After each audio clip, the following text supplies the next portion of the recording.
Hi, and welcome to the Bookkeepers Podcast. I'm Zoe Whitman. I'm here with Jo Wood, and we're joined by Amy Bingham. Hi, Amy. How are you doing? Hello, I'm great, thank you. How are you? Oh, really good. It's really nice to see you. Amy and our paths have crossed over years. I suppose years ago now, really, of being in business at various events in Bristol. And it's really nice to chat to you. I know you've been on a journey and you're running this amazing business now, and accountability is really your thing. And as it's the start of the year, and everyone's thinking about their goals and their strategy and what they want to do now, we thought we'd talk about how we can achieve more faster. Amy, do you want to start by telling us a little bit about your background and what you do? Yeah, so I was thinking, I think we probably met about 8 years ago, something like that. I know. So my background is is legal and insurance, that whole kind of sexy world. I left that, I set up a gym. I did that for just under 7 years, and now effectively we help founders of businesses that are scaling up through the 7, 8, 9 figures to get their operational house in order, to get their team systems and processes and their accountability culture in place so it can grow. Wow, what a varied journey you've had. Yeah. I mean, what made you take that massive change? That's 3 big differences. What made you do that? What inspired you? I think for me, my biggest core value, my biggest inspiration is freedom. I'm always looking for ways to create freedom. And I think that's something that probably a lot of business owners can relate to, in the sense that we don't want to just do the standard thing and kind of be held by the golden handcuffs of the 9 to 5. And I did the insurance thing, kind of pushed it as far as I could, built up my own book of business. And then there really wasn't anywhere else to go other than middle management, which did not look like freedom to me. It looked like another even bigger pair of handcuffs. And so I was like, well, I want to do something that's going to actually do something, it's going to actually change something. I was really passionate about fitness and well-being, and it seemed like the best decision at the time, even though it was a big risk to leave a big corporate career like that behind and just kind of go cold turkey. And I mean, I did my exams the day after my contract finished. So if I hadn't passed, I would have been in quite a sticky situation. Fortunately, I did. So everything was okay. And I did that and I loved it and it was amazing. And I'll always be grateful to everybody that was a part of that. It was a really, really good thing to do. And then COVID happened and I decided I wanted to have a child, and overarching all of those things, I fell out of love with it. And you know, when like you start a business, you're completely in love with it, and it's just like it's all there. That feeling disappeared, and again, that's not freedom to me. So 3 days when my daughter showed up, I decided that I was going to end it and stop doing it. It wasn't it didn't end by itself. I ended it, and then kind of spent 6 months with a newborn, kind of thinking about what it was that I was best placed to do, like really doing a lot of assessments on myself, like wiring tests, thinking about it, and came up with what we do now. I love it. It's such a pivot, and I think I'm really pleased that you said that the business you'd built didn't look like freedom for you anymore, and because I think we forget that whatever we do and the goals we set for ourselves, first of all, it's okay to change your mind, and also you need to do something that aligns with you and your values and what you want out of life in the first place. How do you define freedom? What does it really mean to you? It's funny because we've been talking about that a lot at the moment, because freedom's somewhat obviously one of our business core values as well. And I think it's ultimate power of choice. So it's being able to tell anybody no, whether that's a client, whether that's somebody in your life. Like, you're not held to any situation or any engagement because of money or something like that, something arbitrary that doesn't really mean the big thing. Ultimate power of choice. Oh, so true. This week I was offered an opportunity which 18 months ago would have blown my mind, and I would have been like, oh my goodness, yes. And I bought that 18-month ago version of myself to make the decision today. And but there was something just not right. And my business coach said to me, what happens if you say yes? And straight away my gut went, don't say yes. no. Yeah. And I just said, no, I don't want to do it. And I said, I'm bringing this version of myself that makes me feel really ungrateful for saying no. But what we spoke about was the fact that when you say yes to something, you say no to something else. And actually, I was scared of what else I'd have to say no to, because better opportunity. And I just to be able to actually say, no, thank you, but no, it's not right for me, is exactly that. That is freedom. Whereas when you're employed or when you build a business that doesn't align with your values, you're often having to say yes to things that you want to say no to. And that's really, it feels icky, doesn't it? And what I think it has to come with some kind of internal confidence and self-belief, like you saying no to that job, not having your exams, like you burnt the boats. You were like, no, all done. I'm going all in. That's some kind of self-confidence there. People don't always have that. How do you build that? How do you build that? Yeah, it was 3 months. I had to tell them 3 months before it's actually going to happen. So I guess that is quite a long time. And they didn't put me in the garden either, so that's very interesting. How do you build that kind of self-confidence? I think a lot of it is the way you go through problems. So obviously everybody experiences adversity, everyone experiences challenges and, you know, various levels of difficulty. I think you build up confidence by the way you go through them. So, for example, if you have a kind of a track record of going through things and keeping your head held high, keeping your dignity, being really clear on what it is that you want and just taking it day by day, I think that builds up a lot of confidence. And you almost build up like I think a track record is the right thing. Really, I hadn't really thought about that before, but like a track record of things that you've got through that each time you kind of elevate your sense of self step by step up the ladder. And when you look back at that picture, you're like, oh, actually, okay, yeah, I can do things. It's a trust in yourself, isn't it? It's a trust in yourself that you're going to try your best, be the best version of yourself. And whatever the outcome, you know you've not been a bad person and that you haven't let anyone down on purpose. And I can definitely see, like, and I often talk about the failures I've had, but every time I've had a failure, the next one was an upgraded level of failure, not necessarily bigger, sometimes bigger, but it was a different one. I did learn from the previous. And I think I've always, as long as I don't keep making the same mistakes, then I trust that I'm doing, like, I'm trying to, it's about wanting to move forward and trusting. It is a trust in yourself. And I like that idea of thinking back over your track record. We often say to people, think back to the last 3 months. What have you achieved? Because we so quickly forget all the things we've done and ticked off. We're so quick thinking about the next thing. And I suppose that comes into this New Year's resolutions and holding ourselves accountable to new goals this year. We're so quick to forget and reflect and go, well, don't forget you've done this, this, and this. I think it's a human condition, isn't it? We're quick to want to move on to the next thing and think, oh, we've not achieved that yet, and start feeling bad about the thing we've not achieved, rather than thinking back to the things we've done. Yeah, I'm a massive Grant Cardone fan, and I went to an event in Miami in August, and one of his CEOs was speaking at one of the businesses, and her name's Natalie Dawson, and she recommended to the audience an exercise which was basically writing out the major events of your life, like going back right to day dot, like what were the events that happened that made you, things like graduation, first relationship ending, a conversation that rocked you to your core, all those things. And I did that exercise, and that was really, really helpful on a self-trust level, because I think you're right. It is fundamentally about self-trust. And if you can see a list in front of your face, like all those things that made you who you are, you can build up a picture of your own resilience much more so than you can just living like day to day in your head and being who you are.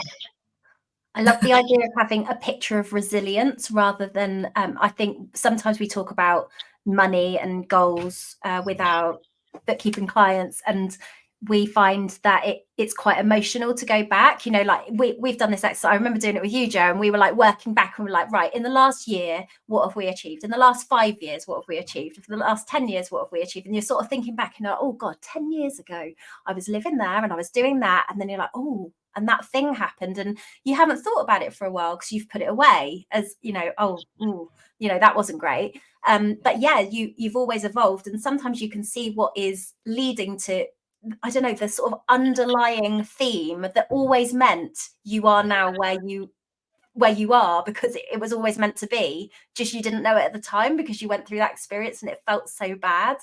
That's such a good exercise for anyone watching this. We were talking about, when you introduced yourself, you were saying about how you help people get through the 7, 8, 9 figure goals, right? And this morning we've come off of a call. We've been working with some of the bookkeepers in our Success Lounge, and we've been doing some strategy sessions, and we were talking about the goals that we have for the next year. And towards the end of the session, everyone had sort of said, this is my goal, this is how much extra I need to be bringing in, XYZ. And I said, do you believe that you can reach that goal? And I think, and a lot of people on the call, I no one actually said out loud, but I could see people sort of shaking their heads. Oh, actually, I don't know if I can.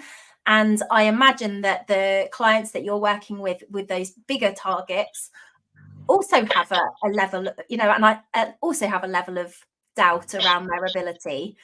Do you think it ever goes away? The I don't know, trust in yourself, or the lack of belief in yourself? Do you ever grow out of that? Tell you what, I'm going to give an answer I wouldn't expect, because I am, from the people I've seen and people we've worked with, I would say that I'm closer to the point of saying yes than I ever have been, because I've seen people who I think it has. And I would say generally those that are making the most money are closer to the yes for it going away than those who are making the least. So maybe that's the thing. I'm suddenly just realizing that as I'm speaking, maybe that's the thing, because I've sat with business owners of kind of 60, 70 million, that sort of range and upwards, and they spout some mad things, but they genuinely believe it. They genuinely do. And they don't always do it. They have rough years, and they have years where none of the plans happen, but they're still sat there like, yeah, we're doing this and we're doing that and all this, that and the other. So I think it can go away. Yeah. I completely agree. I think in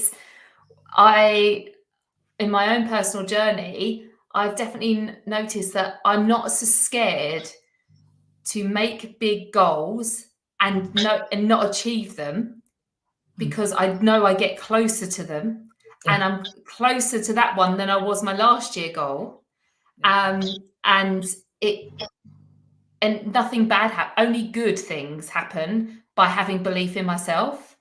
Nothing bad's ever happened. And that is that trust thing, isn't it? You trust that you're going to aim for the stars, and you're going to get closer to them than you are right now. And that's okay. I think, do you know what? Maybe I think it's especially come from our school system and things like that, where there was targets, and then it was seen as bad if you didn't hit. Whereas now in business, you can have a target and not hit it, but still go, well, what else have we learned along the way? There were still so many lessons, and look where we've grown here, and here. And yeah, that we did that thing bad, but let's learn from it. Whereas I think as we're brought up in the education system, it's like, you didn't do that. That was bad. Try harder. And I think maybe that's what we're bringing into business, that we see ourselves as failures if we don't hit our targets. Whereas I don't think I believe that anymore. That belief system's gone. And I'm just like, let's dream big. Let's just go for it, because do you know what? Who knows what's going to happen along the way? It's just going to be, and I think, and that's the other thing, I see it as more fun. I bring fun to a goal. I bring a different energy rather than, success or failure.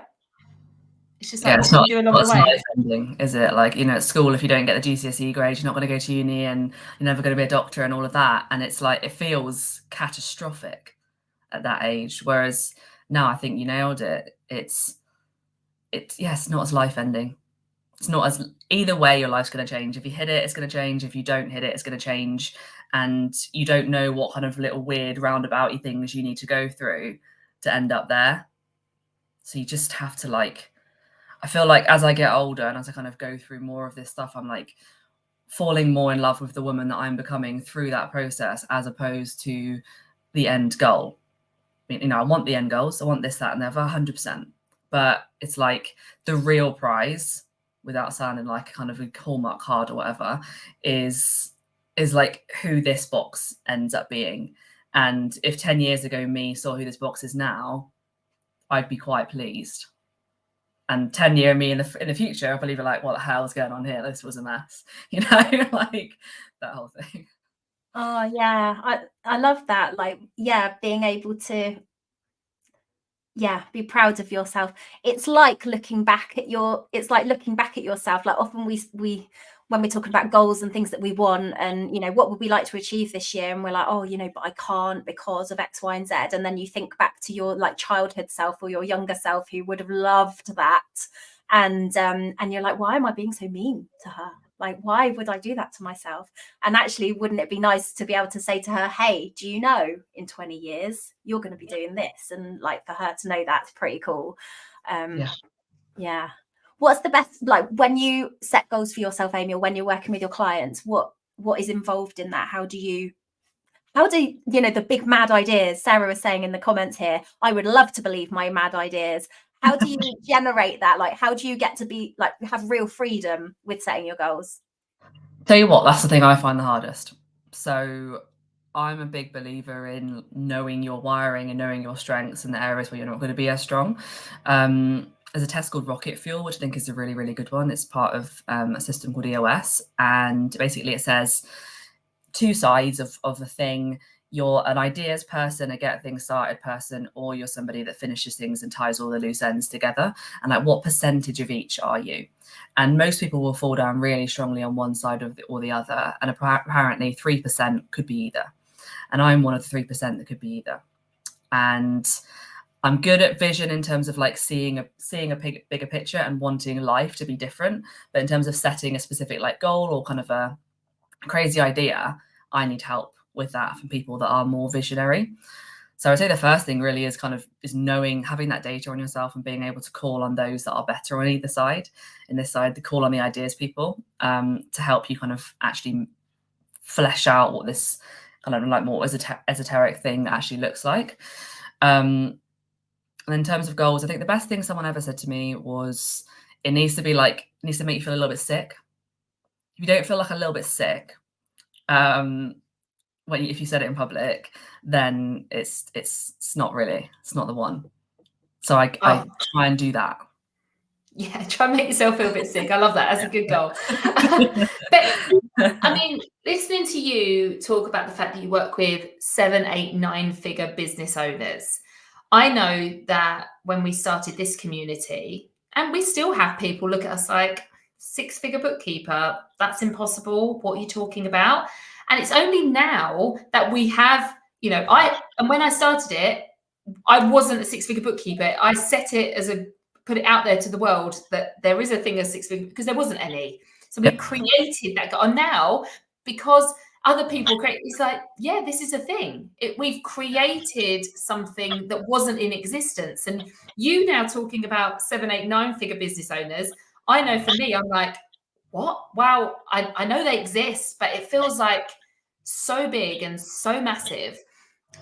Where did you, and I know our like bookkeepers are struggling to see themselves as 6-figure bookkeepers. So, and then when they work with 6-figure business owners, they see themselves as less than, because it's like, well, they're here. How do you working with people that are so successful, or maybe they're not, they've got the turnover, maybe they're not as profitable as where did you get the confidence to go, I can sit across the table from you and share my ideas, regardless, you know, I don't know how much you earn, what your turnover is, but yeah, exactly. How do you get that confidence? And so I think that'd be really useful for our bookkeepers to understand, because they don't see themselves as the same. And then how can they be advisors to these people? Yeah, I think that's a really great question. And I can relate to the feeling, like, for sure. I can remember really strongly having that feeling in like business coaching masterminds in particular, being the person that I knew earned the least in that room and being like, oh God, I can't really say anything because I feel like this is going to be really stupid compared to what everyone else seems to know. So I totally relate. We're not a 7, 8, or 9-figure business. We are multi-6. We're not 7. We're second year in business. Our goal for the second year is to get to 7. So we've got 5 months to go. No pressure, guys. But you know, we could do it, we might not do it. Either way, like as we said earlier, like it'll be okay. I do want to do it though. But in terms of the confidence to sit in the room, I think the biggest thing genuinely is knowing who you are. And again, those, I'm going to sound like a bit of a broken record, but those wiring assessments, things like the rocket fuel, there's one called High Five, there's one called Colby, 4 Tendencies, Human Design. Like, do as many of those as you possibly can to get to really get to know like what is your niche in terms of not what your business is or anything like that, but in terms of like who you are as a person and like what is in here and in here that is completely unique. But loads of people tell me that my wiring is quite weird, and that made me think, okay, cool, there's something in that I can use to help people, because I can see things that other people can't in this particular realm. And then kind of having that data on myself then enabled me to feel like, okay, where are my gaps? How can I plug that with a team member? And where are my strengths that I need to replicate with a team member who I want to produce the same result as me, or a combination of both of those things sometimes. So I think that gave me a lot of confidence. And then just proof of concept. You know, you start off, the first client I ever worked with in this realm was like kind of early 6 figures. And then the next one was a bit bigger, and the next one was a bit bigger, and then a 60 million came along, and I was like, wow, okay, really, you know, are you sure, kind of thing. And then another 60 million one came along, and I was like, okay, yeah, feel better about this time. So it's like exposure therapy, you know, like you go in a little bit bigger each time and you're a little bit less scared each time, and then you get to the point where I honestly, genuinely, if like a 200 or 300 million one turned up tomorrow, I would be okay with it, because I know that we can do it. Oh, I love that. I think with bookkeeping particularly, I think lots of people who are newer to the space will think, oh, I just start with this, like the smallest sole traders. But the challenge is you end up with heaps and heaps of clients who aren't paying you very much, and actually that takes a lot of bandwidth, and then it creates this, I mean, you can build a business that can deal with that if you have a very automated system where you don't have a lot of contact time with your clients. It's possible, but you have to build a different type of business to the business which we were talking about, where you sit on the other side of the table from the business owner and you talk to them about their finances, because you haven't got time. When you've got people, the very small clients, you can't give them as much time as someone who is investing in your support and your insight, and for you to come to the table as their sort of equal and share what you know. So it's like choosing the kind of clients you want. And I guess you've probably found that as well. Like being able to choose the clients you want means you can then design the team and the support that you want to give them, and the Jo and I would talk about the gold standard service that you want to deliver to that kind of client, so you can do your best work, and then you can look for more and you get known for doing that kind of thing. This is exactly what we want to do in bookkeeping as well. Yeah, I think it depends on what your end goal is as well for the business. Like, is it a business that you're creating for yourself to give you a certain kind of lifestyle? In which case, what you're actually doing day to day is really, really important in terms of, I'm assuming in that situation, you probably want the second practice that you said, where you have more time with clients and you can be more advisory. Whereas if you want to kind of have lots of clients and you can't give them that time, that I would see as being more an asset separate to yourself to then at some point intend to leverage through selling. Amy, I want to know more about your journey with this. This is fascinating me because and I'm just being nosy, but your insurance background, then being a business owner of a gym, and then deciding you're going into this space. With bookkeepers, they do qualification after exam, after qualification, after exam. They keep going because they feel like they need to know all this stuff before they can be the advisor. What qualifications or exams do you have to sit across the table from a 7, 8, 9-figure business owners to talk about their systems and processes and how they're going to like improve their business? I have a law degree. That's it. Yeah. So that was. That's what I wanted to know. It's not. But they're not looking for you to be the lawyer for their firm. I'm not a lawyer. No, 100%. Exactly. And I just think this is you've created this business and you've seen an opportunity and you're helping people and you're getting results, because people wouldn't be hiring you if you weren't, but you haven't got a piece of paper that tells you you're qualified to do so.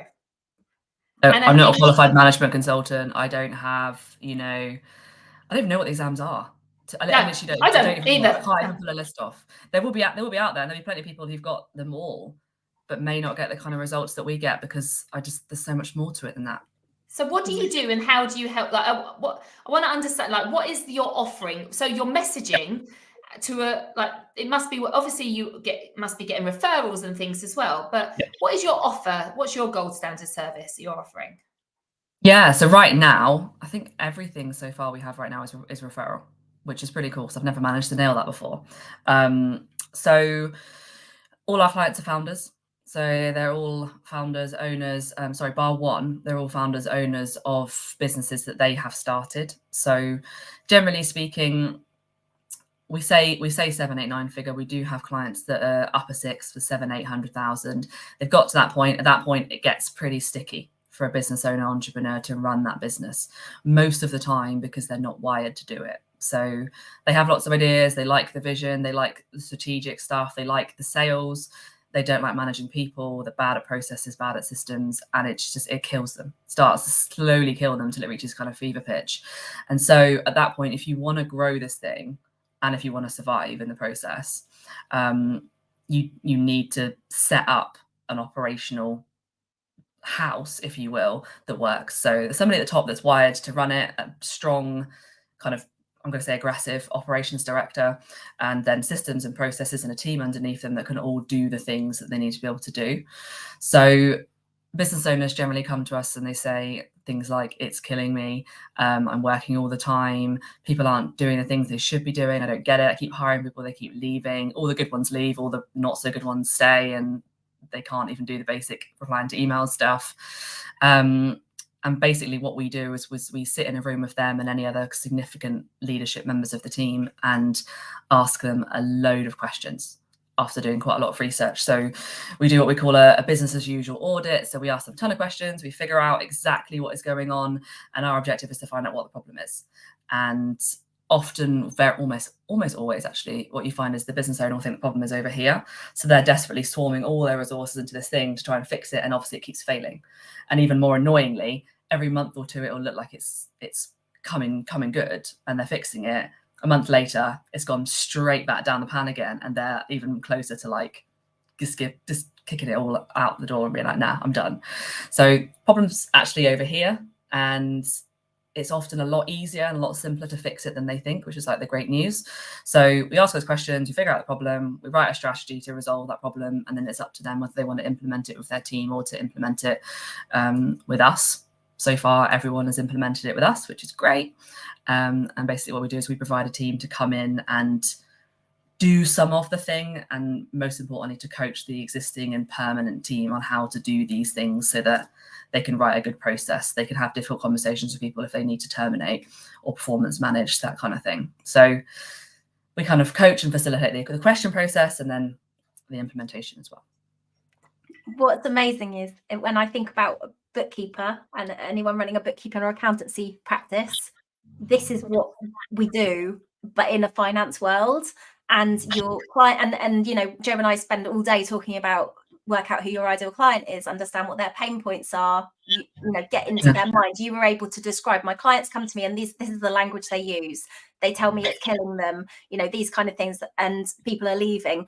This is the stuff we need to know about our clients as well, so that we can find more of those people. And by you saying, I work with 6, 7, 8 figure, 9 figure business owners, sorry, not 6, 7, 8, 9 business owners. By saying that, you're not afraid to say, these people aren't for me. This is where I'm great at doing what I do. And I think there's so much that anyone listening to this can learn about really owning your space, like knowing your expertise. You've done so much work around understanding your skill set. Like, I love Strengths Finder, which is like another quiz thing. And it's like, don't bother trying to be mediocre at the stuff you're rubbish at. Just be really, really good at the stuff you're good at and fill the gaps with other people. And then, like you say, train the other people who are to do the good things that you already do so you can scale that. There's so much we can take from there. And it's so good to hear it because it's just evidence that this is so important. So like, anyone listening to this, go back and listen again and just think like, what about, how does this apply to me and to my clients? And the offer that I have? How do I come in and fix the problem they have? Because they probably have a problem. They've never got any cash, or, you know, they never know if they're going to be able to pay their payroll, or they want to grow and they don't know if they can afford to. So actually the bookkeeper or accountant coming in and saying, well, what's going on here? How do you pay this thing? Where's all the money? Understanding it and gathering that picture, which you will do when you're onboarding any client. And then saying to your client, well, look here, I'm the expert here, because often we're guided by our client thinking they know everything, because it's their business, fair enough. But actually, you have the experience, and saying, well, in my experience, working with a business of your size and doing in the industry you are, this software is going to work really well for you, and this is how we're going to implement it. Boom, boom, boom. Do you want me to do it? It's that confidence to do that, and you've really got it, Amy. I love it. Thank you. I think kind of two things I would say is that the reason that we know is because we talk about it a lot, and because we've worked with clients that were not within the ranges that I say, and it didn't work because working with clients that were a lot smaller, they just hadn't had enough time and enough experience to get in enough pain to value the experience, and they weren't also always sold on the fact that they were going to grow it to something big. Because I think everyone thinks they're going to grow it to something big, but then if you're not 100% sure, you're not going to do the things that get there. So we'd kind of find ourselves getting frustrated and getting held up because we could see what this could become, and we could see all the things that needed to be done to get it there. But then if the owner wasn't completely sold on it, we just couldn't do it. So that was what made us kind of put the lower limit on it. So I guess it's the trial and error piece, isn't it, really? It's back to that again. Can you talk to me about if you've listened to this and you're thinking, right, okay, I'm motivated and inspired and I'm ready, 2024 is here, I need to think about setting bigger goals. How does accountability come into this? So I really want to, talk about how we achieve more faster. And I know it's about having the right frameworks to make sure that you can get the stuff done. How does accountability fit into this? Yeah, so there's kind of two different ways I would see it. One would be accountability within yourself, which I think is the most important thing. And then the second one would be external accountability, so with a coach or with a friend or with a team, if you're working in a larger organization. But like I said, I think the self accountability is the biggest thing. And I think that's probably the thing for me that sets me apart in terms of being able to achieve things, is because I don't need somebody else to say, are you doing this? I'm like, I know what I'm doing. I know what I want. And I'm bought in enough to that process to keep going with it regardless of what happens. So how to kind of to get to that place, I would say that the first most important thing is clarity. Like, you need to know what you want. And if you can't say what you want and want it enough to get up at 5 a.m. for it, then you're just not there yet. You haven't figured it out yet. And like, that's totally okay. Like, if you have to figure it out every day for the next year, and then at the end of the year, you're like, okay, now I know. And now I'm being like pulled by this thing, like pulled forwards to do it rather than pushed from behind by somebody else, then that's the damn good 2024. In my opinion, even if you just did that. And it's so true. You know, when you said earlier, it has to make you feel a bit sick. I know that sounds a bit, but I think you have to have a visceral reaction, and it has to make it's physically needs to move you, not just, oh, that'd be nice, because that's not going to get you out of bed. That's not going to make you do hard things. That's not going to make you say things to people that you don't want to say but you need to say. It's all of, that you've got to feel actually like, oh my, that's it. That is the thing I'm going for. And we was trying that earlier with some people about, like, they're like, oh, I need this amount of money, but I don't know what I want. And then we was like, well, first of all, I like to say, play like the lottery game, like, if, when you lay there and think, oh, if I won the lottery, I'd have that. What are those things you think about? And then really think, and then when you get to something, and usually sometimes it's for someone else. Like, sometimes I've had to practice this. I've got better now for me, but at the beginning, I could do things for other people and not for me, especially kids. I can have a big, massive goal for my children. And I think it's about you have to practice it. It's like anything. It's like, you have to strengthen that and get used to it, because maybe you've never been allowed to think like this before. I know for a very long time, you know, I was at school and things, I was called a show off and bossy boots and all these things. So then you dampen and you make yourself smaller and you think, oh God, that's just me being me, you know, wanting these things. I'm so selfish and, you know, how dare I? And now we're saying, well, dream bigger. You're like, God, what's going on here? Like, you know, so I think we have to practice. And it's okay if you're not really sure right now, and you can practice, and that's why I say maybe practice for someone else that you love and work for them. And then you kind of use that muscle. Yeah, it's like a desire muscle. It's like, as you say, I imagine so many people can relate to the whole like too much, show off, get back in your box, like that whole narrative. And, you know, we talk about and laugh actually quite a lot about the things that, particularly me and Jules, who we're building this together, the things we've been called, and I've been called aggressive more times than I can count, in a bad way, because I like that word. And it's just like, it becomes funny when you get to the place where you can actually see both the light and the dark side of the characteristic, and when it can be really good and really powerful, when it can be, you know, not as good. It becomes funny, and then it becomes like something that you can utilize in terms of building that desire muscle, because you see what the flip side gives you. So yeah, practice on anything, like practice, even like, I tell you what, something I used to do, because I haven't always been like this, and that I think is really helpful, because I think sometimes people say to me, you know, how is this really easy for you? And I'm like, it's easy now, but like 10 years ago, I couldn't have stood up in a networking room. So like, even if you go into a cafe, order what you actually want rather than the thing that you always order, or the thing that you ordered when you were a kid, or the thing that's on offer. Just like practice the desire muscle by doing things that are little like that, but actually require quite a lot of emotional energy in that moment. Oh, I love that. That's so easy to do. Ordering the things you actually want, and like this morning, do you know, I put on my favourite perfume this morning for no reason. I'm in the room on my own. No one's smelling me, but I know I'm wearing it, and I was like, I'm just going to do that today. And it's practicing the little things like that. But yeah, I think I always order what I want, but yeah, I think but it's funny to think back to a time that there was definitely a time when I didn't, when I ordered what I thought I should have. Yeah, you try and please other people. I'm having dinner with you tonight, Jo, so I don't know what we're going to be eating tonight. There you go. Oh, Amy, look, thank you so much for coming to chat to us. I think there's so much we can take from today. How can people connect with you and find out more about what you do? Yeah, so I'm most active on LinkedIn and Instagram. So you can find me on LinkedIn, Amy Bingham. You can find us on LinkedIn, Black and Blue Business. Just black and is like an actual word rather than a little squiggly thing. And you can find me on Instagram, Amy Bingham _UK as well.